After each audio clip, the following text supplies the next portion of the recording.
Magandang gabi po sa inyong lahat. Sa ngalan ni Mr. Public Service, Kuya Daniel Razon, ako si Jun Suryaw, pansamantala po ninyong makakasama sa gabing ito. Sa awat tulong ng Diyos at sa pakikiisa ng programang Ang Dating Daan, sa pangunguna ni Brother Eli Soriano at ng Kamanggagawa Foundation, 3 munting pangarap po ang mabibigyang katuparan ngayon. Dahil walang pambayad sa upa, napilitang iwan ni Mang Mauricio ang lugar kung saan nagsimula siyang bumuo ng pamilya. Matapos ang 15 taong pangungupahan sa Bustos, Bulacan, napadpad ang pamilya ni Mang Mauricio sa isang bayan sa Pangasinan. Alamin natin ang naging pakikipagsapalaran nila roon.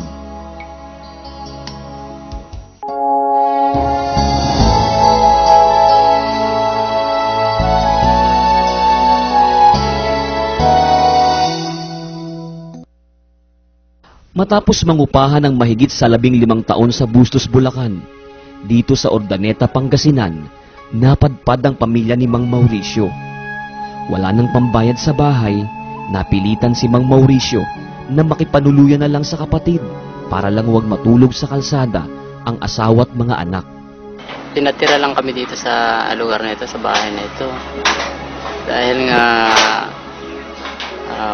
hindi ko na kayang mangupahan sa bahay dahil medyo mahirap ang buhay namin sa pinanggalingan namin sa Bulacan. Ngayon, sa sitwasyon namin dito ngayon, kung minsan may nagpapatrabaho rin sa akin, gaya niya sa eskwelahan yung nakaraan dyan na bago pasukan. Kaso lang, nung medyo natapos na rin yung mga pinapagawa nila dyan, nawalan na rin ako ng trabaho.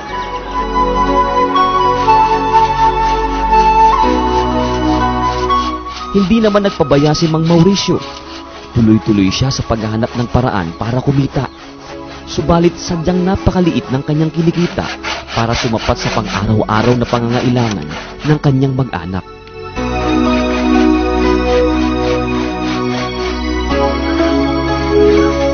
Para sa isang inang mapagmahal, napakasakit din para kay Aling Daisy na makitang nagtitiis ng gutom at hirap ang kanyang mga supling. Pero ano pa nga ba ang kanyang magagawa?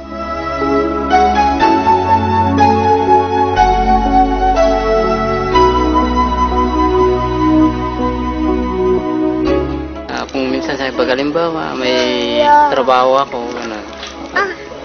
halimbawa lang, kumita ko ng malaki, subukan naman natin magtinda-tinda, baka sakaling doon tayo asinso. Tapos magtipid tayo para kung sakaling hindi natin malaman kung hanggang kailan yung trabaho ko. Hanggat may trabaho, tipid rin natin yung kinikita para ako sa kanya. Halimbawa, may pagkakataong makabili tayo ng panman lang o pang negosyo, di dagdag pa sa natin yun, pang paano sa ating mga anak natin sa kanya. Yan ang madalas na pag-usapan. Minsan nangangarap din kami na meron kaming konting pinagkita ng steady, kahit konting kita, basta araw-araw. May diwang hindi sumusuko. Naging higit na mapagmasid sa paligid si Mang Mauricio sa pag-asang may makikita siyang paraan para ang kinikita bilang construction worker ay madagdagan. At napansin niya ang galaw ng mga tindero sa kanyang paligid. Dito nagsimula ang munti niyang pangarap na magkaroon ng mobile tindahan. Iniisip ko kasi, kung halimbawa ako magtitinda at isang steady lang, yung kikitain lang nun, yun ang kikitain ko. Pero kung igagala ko ako, mas malaki kikitain ko. Kaya sabi ko, mas maganda yung rolling bike na dry bike na pwede ko na siyang pwede hindi na ako mamamasahing pupunta sa palengke, nakukuha ng paninda ko, ako sa isip ko. Parang doble siya. Doble. Wala, libre ng pamasahe, pupunta sa palengke. Tapos, may makakabili na ako ng paninda ko, may ikot ko pa yung paligid, at saka ako, mas marami pa akong makikilala ng mga tao.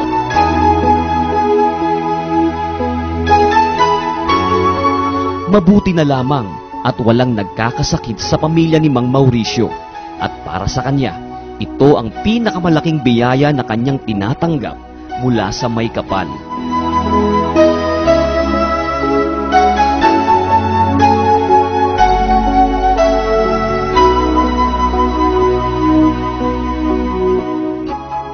Naging bahagi na ng buhay ni Mang Mauricio ang pagsubaybay sa ating programa at buo ang kanyang tiwala sa layunin ng UNTV na makatulong sa kapwa. Kaya naman, hindi na siya nagdalawang isip na lumapit sa UNTV sa pamamagitan ng ating palatuntunang Munting Pangarap.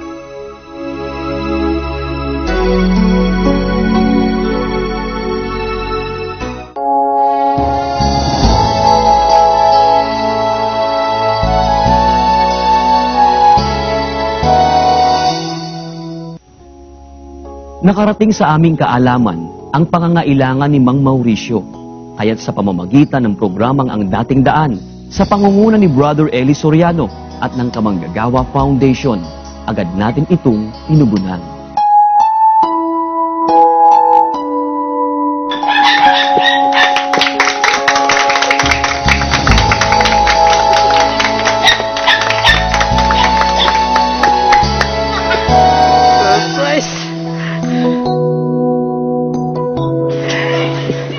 Mang Mauricio, tanggapin niyo po ang katuparan ng inyong munting pangarap. Munting pangarap mo'y magkakamtan, matitilayan. Iyong matatanaw ang kinabukasan, manalig at panatilihin ng pusong may katapatan. Munting pangarap mo'y iyong makakamtan. Sa lahat, nagpapasalamat ako sa Diyos at binigyan kami ng ganito, ng mabuting pagkakataon. At salamat sa munting pangarap, pinagkatiwalaan nila ako sa aking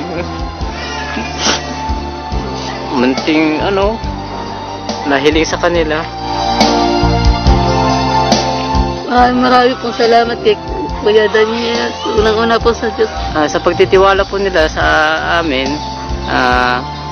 gagawin po namin lahat ng magagawa namin na mapalago ang binigay na puhunan sa amin. At sana samahan kami ng Diyos sa pagpapalago dito. At saka nagpapasalamat po kami dahil yung mga anak namin mayroon ng nakikitang pag-asa sa buhay. Sa mga bagay na yan na inyo pong hiniling, meron pong kaunting halaga na idinagdag po si Brother Eli at si Kuya Daniel Rason upang maidugtong din po na pangpuhunan pa po dyan po sa inyo pong hanap buhay. Tanggapin niyo po.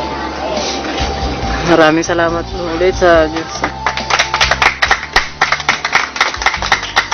Nais ko lang po namin iparating kay Kuya Daniel saka sa dating daan kay Brother Eli Soriano na lubos po ang aming pagpapasalamat una sa Diyos saka sa kanilang mga kabutihan.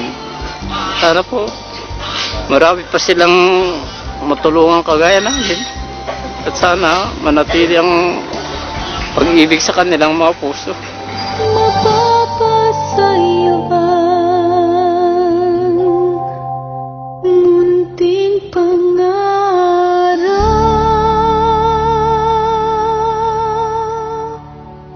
Naway mapagyaman ni Mang Mauricio ang maliit nating nakayanan para sa kanyang munting pangarap. At sana, sa awat tulong ng Diyos, ay maging kaisa natin ang ating mga tagapanood sa pagtulong sa ating mga kababayan na higit na nangangailangan. Para sa ating susunod na istorya, gaano ba kabigat dalhin sa kalooban ang mawala ng ama't ina? Paano kung sa iyo, na panganay na anak, maaatang ang lahat ng responsibilidad na kanilang naiwan? Ito ang kasaysayan ni Sonia, panganay sa 4 na magkakapatid.